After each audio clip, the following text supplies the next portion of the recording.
Hello, everyone. Hello, everyone. How are you this fine evening? I am Yolanda Poe. Welcome to the other side of victory.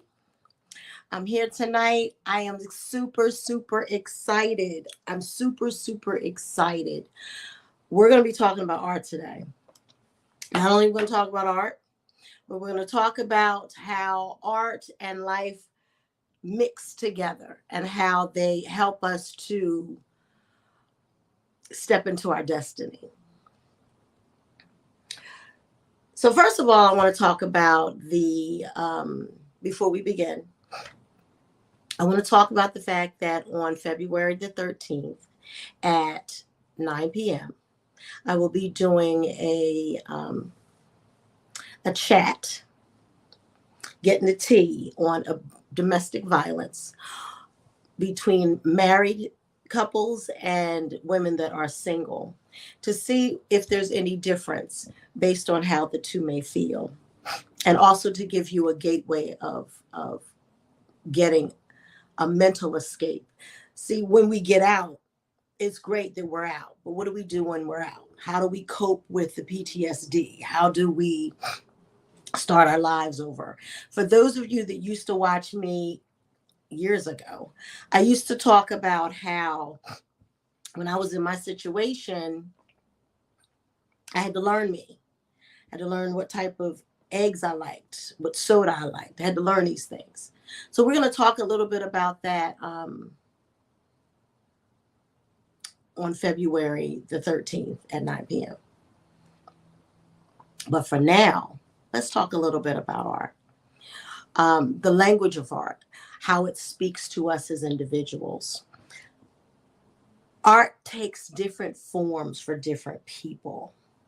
I will say that the art piece that you see behind me, which you may not be able to see it really good, but it speaks for itself. Everyone sees it differently. Oops, on the other side. Everyone may see it differently than the next. Some people see in this picture, they see musical notes. Others may see a baby being born. I'm trying to get around. Some may see a baby being born. Others may see somebody singing. It's all in how you view the art piece when you see it. I like this type of art, and we'll talk about the different types of art in a minute. But I like this type of art because to me, it's a conversational piece. It speaks to what is that? It takes my mind off of everything that's going on in my world. When I sit here, and I have other pieces that are in the office here, but it takes my mind off of whatever the crazy is. I love deep, rich colors. I love colors that pop. I don't own enough of them because it speaks to my personality. It speaks to who I am. Even the quietest Yolanda has a scream to her. That's why I love the colors so much. Very seldom will you see me in grays and blacks. Brown is my black. There was a time that all I really wore was black. And I didn't know at the time, but I later found out that I wore a bunch of black because that's how my soul felt. So I identified with my soul on the outside. Even though I still loved bright, vibrant colors, that's how I felt. So thus, that's what took place. So, which was the dark colors. So I took the liberty of doing just a little research as it pertained to the wonderful world of art. I thought it was really interesting. It's really cool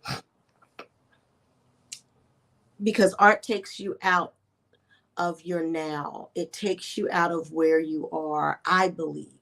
I believe that when people look at art, it takes them to a deeper level of self, a much deeper level of self. I remember when I was in college, and I can't remember now, so don't make me go back. But colors mean something. If I remember, oh gosh, reds represented death. I think blue represented energy, vibrance. Colors have meaning. So you find a person that wears a lot of black may, just be really laid back. Another person is wearing really bright colors. Their personality may be bright. They can still be an introvert and like bright colors. Stick with me, I'll bless you. I am an introvert. I don't particularly care for, I can be by my, listen, I can be in this apartment and not leave it and be perfectly fine and nothing be wrong. I'm not depressed. I'm not going through anything. I just particularly want to be home. But when I'm out, baby, I'm out. I like bright colors. But when I walk into a room, I don't try to steal the room. I just want to slide in and sit in the corner in the back somewhere. That's what I want to do. But my colors speak for my personality. My colors speak for my spunk. They represent who I am, even though I'm sliding in the back room. Art does the same thing. It represents itself in so many different ways. And the beauty of art is that you can depict it however you want it to. And it's never a wrong answer. That's what's so cool about art. There's never a wrong answer to it. It's just answers. There's such a beauty in that. To be able to, something in life that you can look at and it doesn't have to have a rhyme nor reason. And it's not a negative. It's just self-expression. How gorgeous that is. So, my goal is always to be with you no longer than maybe 20 minutes if I can work it out. I sat on my glasses earlier, so I don't know. Are they all right? I don't even know at this point. These are my faves too. I'm like, I hope I don't break them on air. That would be horrible.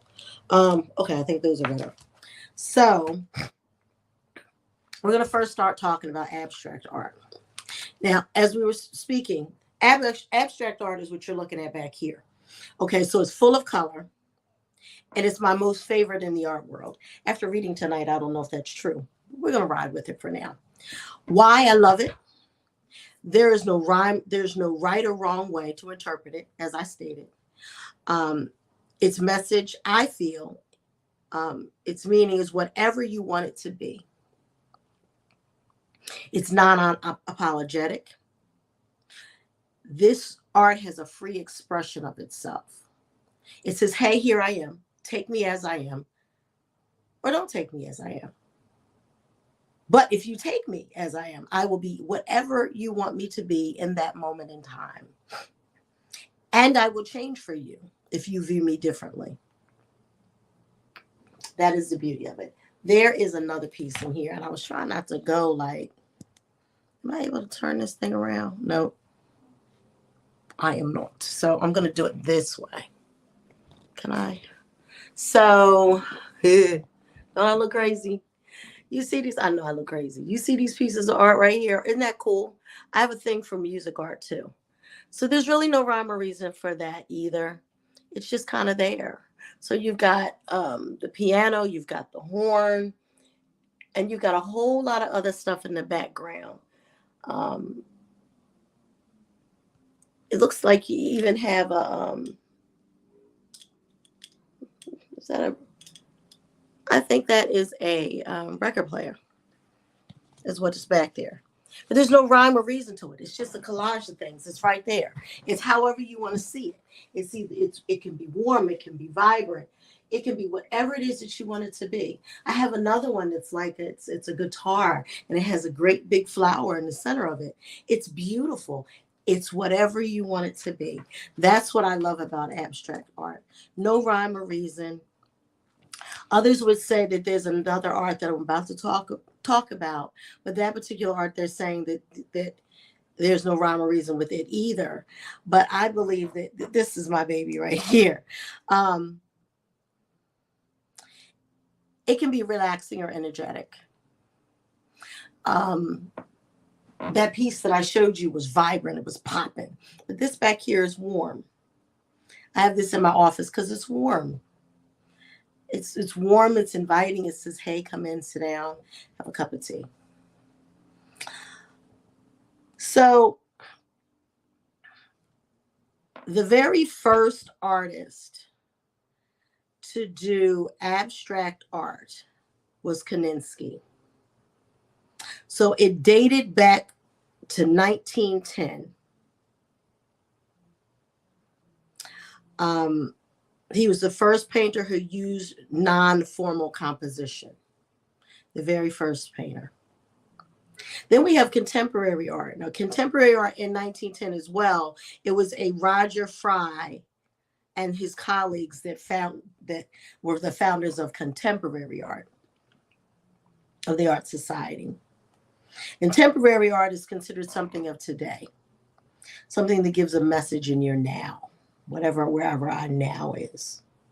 Okay, so it's designed to make you think. I personally think that abstract art is designed to make you think, but they're saying that contemporary art requires you to think, which I guess is kind of like true, because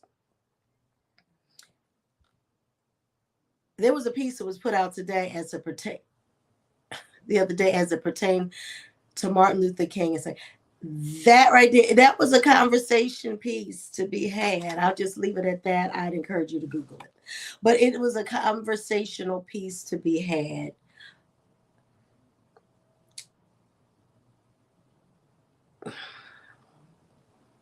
The beauty of it is it can be found outside, not necessarily inside. It can be found anywhere. It doesn't have a specific home, I guess it's best to say. It can be shown through video. Of course, we said land art.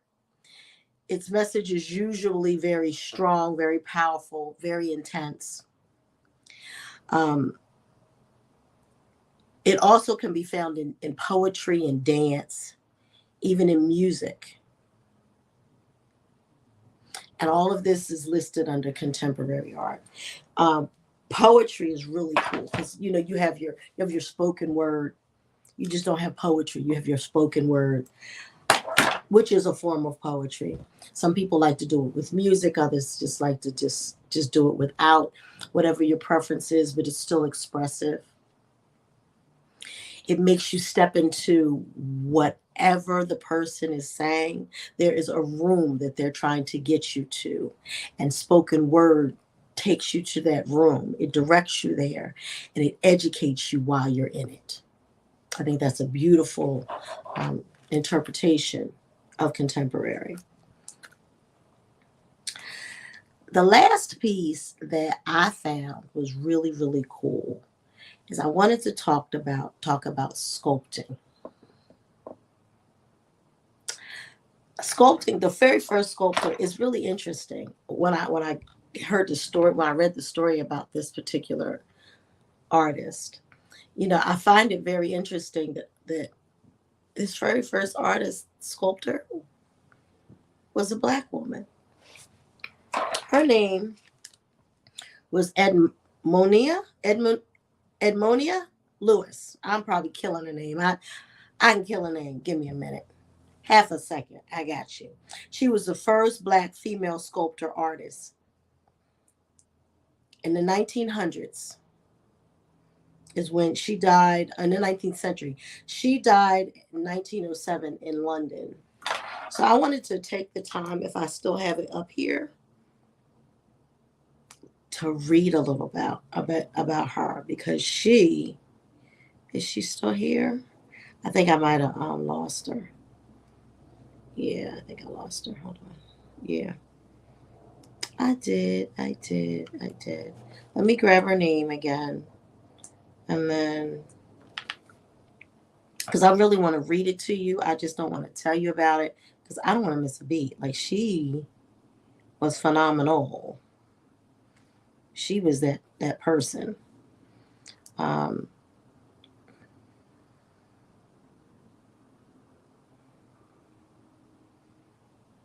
Try to see if I can find her story. Here we are. It says the sculptor Edmenia Lewis shattered gender and race expectations in the 19th century in America. I am going to post her picture because she is phenomenal. And I know this is not Black History Month, but whatever. It's going to be Black History Month tonight. So she was kidnapped, beaten, and left to die. Edmenia Lewis, a talented artist with both African and Native American ancestry, refused to abandon her dream. In the winter of 1862, a white mob had attacked her because of reports that she had I'm sorry, I got a pop up. Reports that she had poisoned two fellow Oberlin college students, drugged their wine with Spanish fly.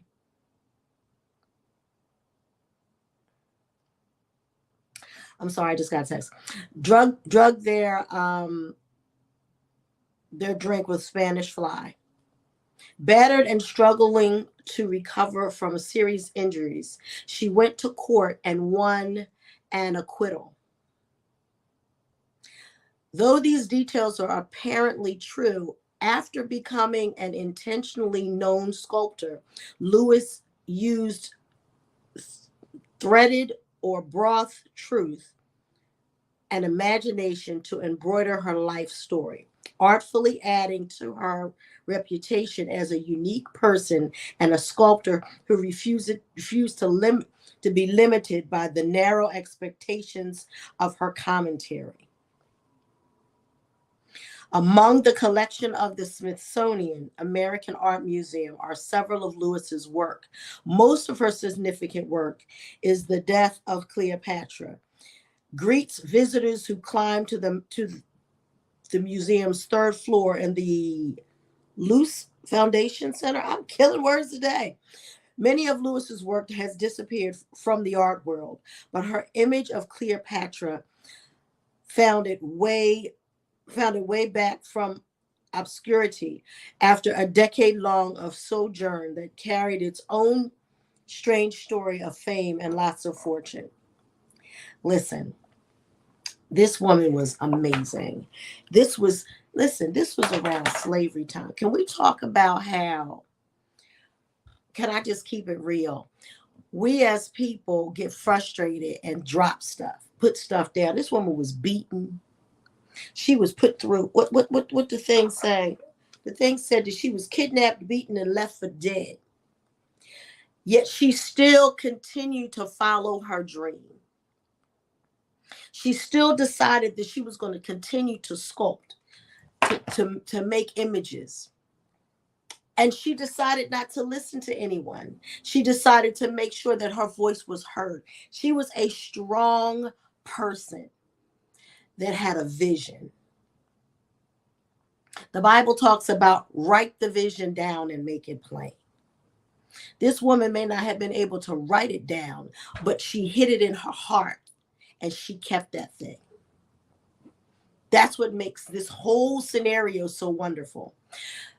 The other day we were talking about creating a prayer closet. And we were saying that we needed to steal away and to spend time with God. We were talking about that. In order for that thing to work, you have to ignore everything that's around you and block out time. I have to believe that this woman blocked out time, that she made time to be great, not knowing whether or not greatness was her path. Could it be possible that she was pursuing her dream without the thought of being great? That she had wrapped herself in the beauty of who she was and cultivated that in such a way that nothing else mattered. And because of that, she was elevated. Because of that, her work is known in the Smithsonian. Could it be that? And could you be her? Can you be that individual that is so passionate about what you want, that the fame and the fortune of it all doesn't even crowd your mind, that pride does not take over, that being self-absorbed does not take over, but the passion of the desire to do, the passion behind it is what drives you, which brings you to a place of greatness. Could you be this woman today? Could you be that one? That one that fights to be all that she can be or he can be? This particular individual killed all barriers, period. As a Native American woman, as a Black woman, she killed all barriers and said whatever to all everybody and became a great person. So I leave you with this thought. What is it that you need to break away from, to ignore, to have blinders on? What is it that you need to shake so that you can be great? Pride is a dangerous thing. So we're not even talking about that. We're talking about being so happy and so excited about whatever it is that you want, that all you know is, I got to have that. God will do exceedingly, abundantly, and always saying is above all that you can ask or even imagine, even think. But in order for something to happen, we must do something. What is that something that you need to do to make what you may see as little become big, become a destiny, become something that people remember you by? My kids would get a little melancholy when I say, you know, when I leave here, I want it to be said that I ... What is it that you want to be said about you that can be carried through history? What is it? Are you one that loves hard and considers the thoughts of others, but loves hard and does the best that you can do to accommodate those that God has given you charge over? Are you the one that is driving so very hard to get to your next level that you can't see anything but that next level? Are you asking God to download information to you so that you can create another world? This is water, don't nobody panic.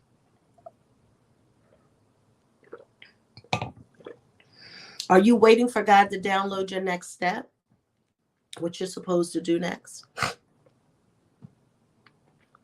This slides me into the last segment of this conversation. The reason why a lot of people, when it comes to domestic violence, stays in violent situations is because they become clouded and they don't remember their worth. I can say that when I was in that relationship, the relationships that I was in, I didn't think about my worth. I just was living. But there comes a point in time in everyone's life when you look and go, wait a minute, I'm worth more than that.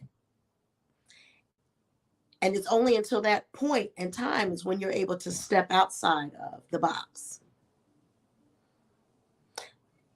So what is it that you need to shake you? Because, you know, real talk, you're amazing. You're phenomenal. You are educated within right. Some were not able to make it out of college and are able to create. This woman didn't know college. Can we just talk about that? In the 1800s, she didn't know nothing about that. And I said that. She didn't know nothing about that. Okay? There was no college for her. There was no elementary school. It was none of that stuff. You know what she did? She worked with what she had, which was her hands. She worked exactly with what she had. What do you have that you can work with? Because a lot of people, you know, there's a lot of people out there that have, you know, that the education, they have the degrees. I got a couple of them under my belt. But there's people that don't have that. I've seen people on TikTok or heard of people. I saw this clip of this guy that spent an enormous amount of time in jail. He came out and created his own trucking business. Now he's a fleet of trucks. Listen, dude did time, like real time. He came out and did something. What is the something And a lot of us, it takes time. We're trying to define ourselves, trying to figure out what we want to be when we grow up. Figure out, because eventually you're going to have to retire. And what you going to do then? I think that it's one thing to have a job. It's the thing you got to go to every day. And then there's that thing, it's like a career. It's fun. Like you get up in the morning and you just do it. And it's you just enjoy doing it. And it may have a few bumps and bruises here and there, but you enjoy doing it. Should that not be our goal? Should it not be that our gifts make room for us? Should it not mean that as an intercessor that you have what you say, if that's your calling?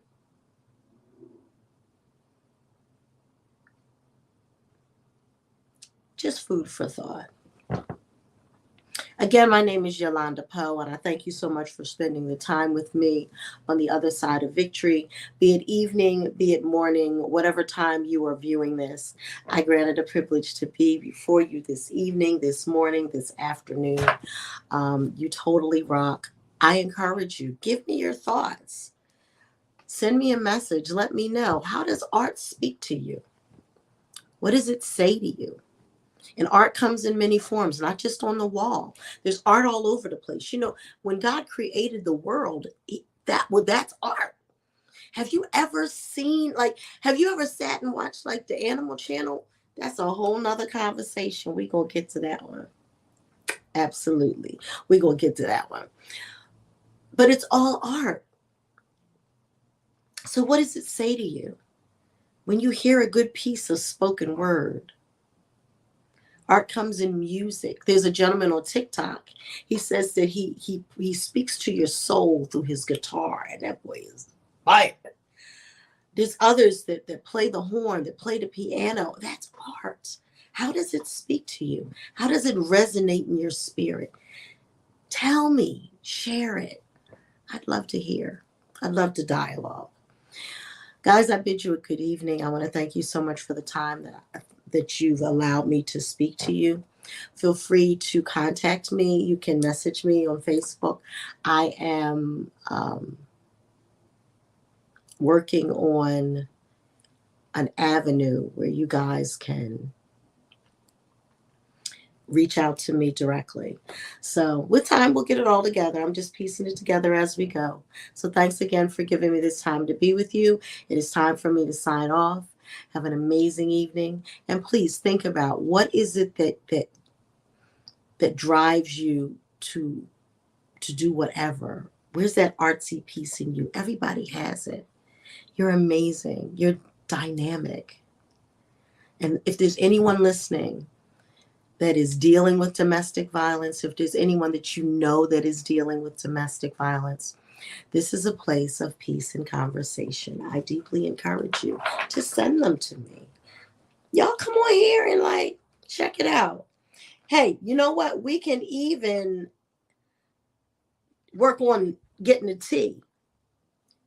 Just in a light and fluffy conversation. If you'd like to come on live with me and you want to chat about some topics, we can do that. I look forward to those days. Have an amazing evening. Thank you so much for tuning in to the other side of victory. And I bid you all a good evening. Goodbye.